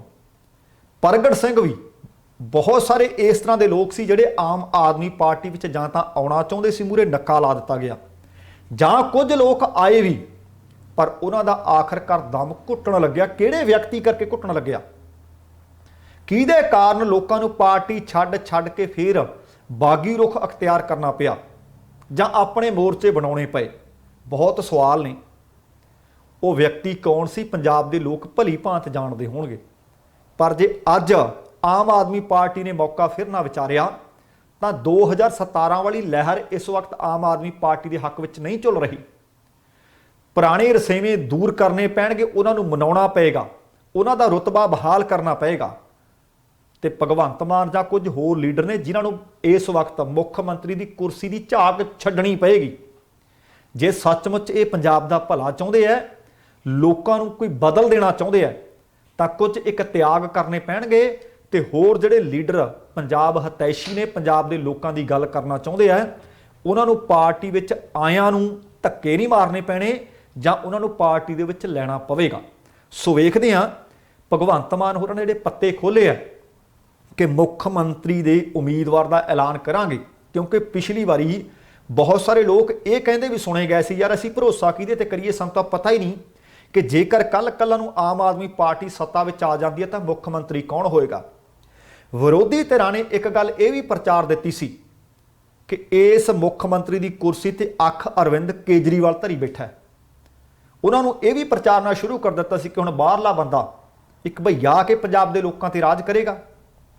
ਅਸਲ ਦੇ ਵਿੱਚ ਜਿੰਨੀਆਂ ਫੈਡਰਲ ਪਾਰਟੀਆਂ ਨੇ ਉਹਨਾਂ ਦਾ ਕੁੰਡਾ ਹਮੇਸ਼ਾ ਕਿਸੇ ਨਾ ਕਿਸੇ ਬਾਹਰੀ ਦੇ ਹੱਥ ਰਿਹਾ। ਹੁਣ ਭਾਰਤੀ ਜਨਤਾ ਪਾਰਟੀ ਦੇਖ ਲਓ, ਫੈਸਲੇ ਦਿੱਲੀੋਂ ਹੁੰਦੇ ਆ ਕਿ ਨਹੀਂ ਹੁੰਦੇ। ਕਾਂਗਰਸ ਪਾਰਟੀ ਦੇਖ ਲਓ, ਫੈਸਲੇ ਦਿੱਲੀੋਂ ਹੁੰਦੇ ਆ ਕਿ ਨਹੀਂ ਹੁੰਦੇ। ਜੇ ਤਾਂ ਰੀਜਨਲ ਪਾਰਟੀ ਹੈ, ਜਿਸ ਤਰ੍ਹਾਂ ਸ਼੍ਰੋਮਣੀ ਅਕਾਲੀ ਦਲ, ਉਹ ਪੰਜਾਬ ਦੀ ਪਾਰਟੀ ਹੈ, ਤਾਂ ਪੰਜਾਬ ਦੀ ਲੀਡਰਸ਼ਿਪ ਹੀ ਫੈਸਲੇ ਕਰੇਗੀ। पर ਉਹਦੇ ਤੋਂ ਬਾਅਦ ਭਗਵੰਤ ਮਾਨ ਵੀ कंवर संधू ਤੇ ਬਾਕੀਆਂ ਨੇ ਮਾਫ ਕਰਨਾ ਸੁਖਪਾਲ ਖਹਿਰਾ ਭਗਵੰਤ ਮਾਨ ਨਹੀਂ ਸੁਖਪਾਲ ਖਹਿਰਾ कंवर संधू ਤੇ ਹੋਰਨਾਂ ਨੇ ਜਿਹੜੇ ਬਾਗੀ ਰੁਖ ਅਖਤਿਆਰ ਕੀਤਾ ਸੀ ਉਹਨਾਂ ਨੇ ਆਖਿਆ ਸੀ ਕਿ ਪੰਜਾਬ ਦੇ ਲੋਕ ਆਪਣੇ ਫੈਸਲੇ ਆਪ ਲੈਣਗੇ ਪਰ ਬਾਅਦ ਦੇ ਵਿੱਚ ਗੱਲਬਾਤ ਜਿਹੜੇ ਪੱਧਰ ਤੇ ਉਹਨਾਂ ਦੀ ਬਣਨੀ ਚਾਹੀਦੀ ਸੀ ਕਿਤੇ ਨਜ਼ਰ ਆਈ ਨਹੀਂ। ਅਗਲੀਆਂ ਕੁਝ ਮੰਦਭਾਗੀਆਂ ਖਬਰਾਂ ਕਿਸਾਨੀ ਅੰਦੋਲਨ ਦੇ ਨਾਲ ਸੰਬੰਧਿਤ ਮਿਲੀਆਂ ਨੇ। ਖੇਤੀ ਕਾਨੂੰਨਾਂ ਦੀ ਮੁਖਾਲਫਤ ਹੋ ਰਹੀ ਹੈ, ਧਰਨੇ ਚੱਲ ਰਹੇ ਨੇ, 100 ਦਿਨ ਤੋਂ ਵੱਧ ਹੋ ਚੁੱਕੇ ਨੇ ਦਿੱਲੀ ਦੀਆਂ ਸਰਹੱਦਾਂ ਤੇ ਕਿਸਾਨਾਂ ਨੂੰ ਬੈਠਿਆਂ ਨੂੰ ਤੇ ਅੱਜ ਐਤਵਾਰ ਵਾਲੇ ਦਿਨ ਕਿਸਾਨ ਅੰਦੋਲਨ ਦੇ ਵਿੱਚੋਂ ਇੱਕ ਮਾੜੀ ਤੇ ਦੁਖਦ ਖਬਰ ਸਾਹਮਣੇ ਆਈ ਹੈ।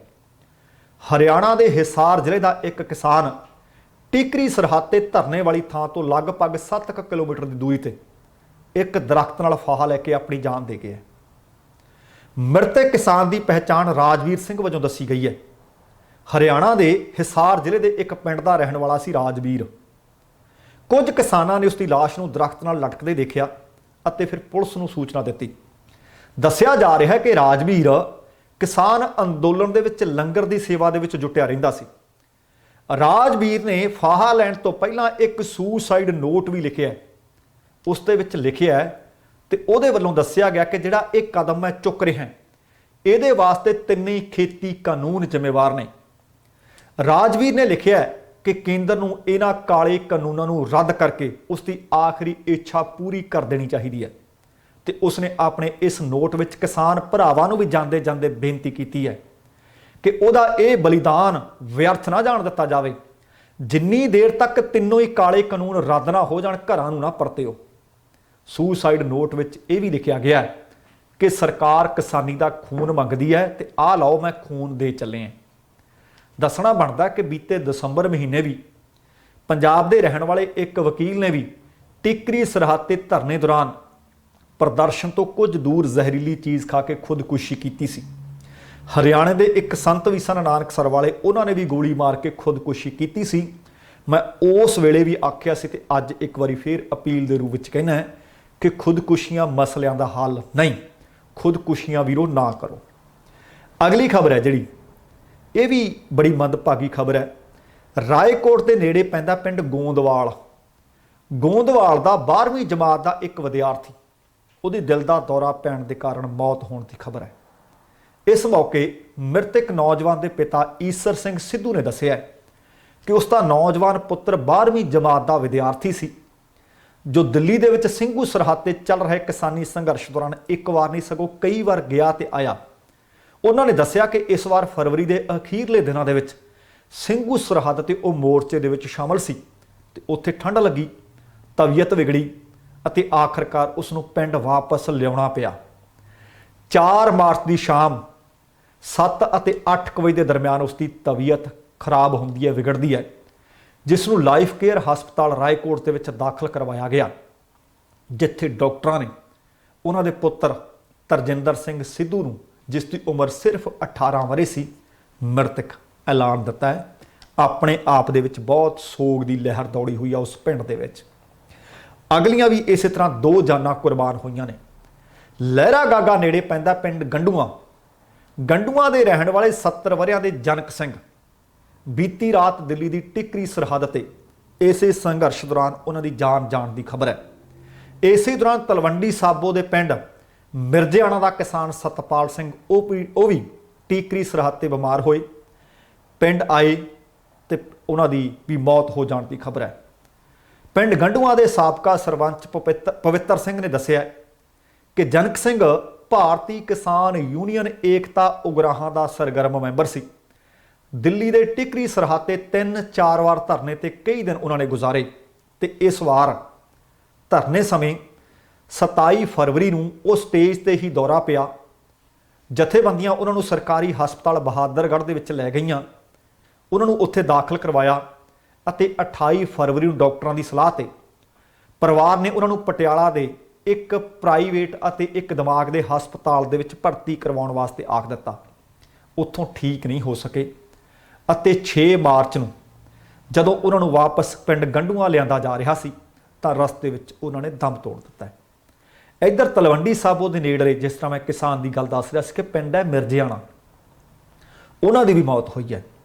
ਮਿਰਜ਼ਿਆਣਾ ਦੇ 42 ਵਰਿਆਂ ਦੇ ਸਤਪਾਲ ਸਿੰਘ ਆਪਣੇ ਪਿੰਡ ਦੇ ਹੋਰ ਕਿਸਾਨਾਂ ਦੇ ਨਾਲ ਦਿੱਲੀ ਦੇ ਟਿਕਰੀ ਸਰਹੱਦ ਤੇ ਧਰਨੇ ਦੇ ਵਿੱਚ ਗਏ ਹੋਏ ਸਨ। 4-5 ਦਿਨ ਪਹਿਲਾਂ ਸਾਹ ਲੈਣ ਵਿੱਚ ਉਹਨਾਂ ਨੂੰ ਤਕਲੀਫ ਆਈ। ਸਤਪਾਲ ਸਿੰਘ ਪਿੰਡ ਵਾਪਸ ਆ ਗਏ ਅਤੇ ਪਰਿਵਾਰ ਵਾਲਿਆਂ ਨੇ ਉਹਨਾਂ ਨੂੰ ਆਦੇਸ਼ ਹਸਪਤਾਲ ਭੁੱਚੋ ਦੇ ਵਿੱਚ ਦਾਖਲ ਕਰਵਾ ਦਿੱਤਾ, ਜਿੱਥੇ ਇਲਾਜ ਦੌਰਾਨ ਬੀਤੀ ਰਾਤ ਸਤਪਾਲ ਸਿੰਘ ਦੀ ਮੌਤ ਹੋ ਗਈ ਹੈ ਅਤੇ ਅੱਜ ਪਿੰਡ ਮਿਰਜ਼ਿਆਣਾ ਦੇ ਵਿੱਚ ਉਹਨਾਂ ਦਾ ਸੰਸਕਾਰ ਕਰ ਦਿੱਤਾ ਗਿਆ ਹੈ। ਸਤਪਾਲ ਸਿੰਘ ਭਾਰਤੀ ਕਿਸਾਨ ਯੂਨੀਅਨ ਉਗਰਾਹਾਂ ਦੇ ਸਰਗਰਮ ਮੈਂਬਰ ਸਨ ਅਤੇ ਜਾਣਕਾਰੀ ਦੇ ਮੁਤਾਬਕ ਸਤਪਾਲ ਸਿੰਘ ਘਰ ਵਿੱਚ ਇੱਕ ਲਾਹੀ ਕਮਾਊ ਸੀ। ਉਹਨਾਂ ਦੇ ਸਿਰ ਤੇ ਲੱਖਾਂ ਰੁਪਏ ਦਾ ਕਰਜ਼ਾ ਹੈ ਤੇ ਉਹਨਾਂ ਕੋਲ ਸਿਰਫ 2.5 ਏਕੜ ਜ਼ਮੀਨ ਸੀ, ਜਿਸ ਕਰਕੇ ਉਹਨਾਂ ਦੇ ਤੁਰ ਜਾਣ ਤੋਂ ਬਾਅਦ ਹੁਣ ਪਰਿਵਾਰ ਵਾਸਤੇ ਵੱਡੀ ਗੁਜ਼ਾਰੇ ਦੀ ਮੁਸ਼ਕਲ ਖੜੀ ਹੋ ਗਈ ਹੈ। ਆਪਣੇ ਪਿੱਛੇ ਪੁੱਤ, ਪਤਨੀ ਅਤੇ ਬੁੱਢੇ ਬਾਪ ਨੂੰ ਛੱਡ ਕੇ ਸਤਪਾਲ ਸਿੰਘ ਦੁਨੀਆ ਤੋਂ ਰੁਖਸਤ ਹੋ ਗਏ ਹੈ।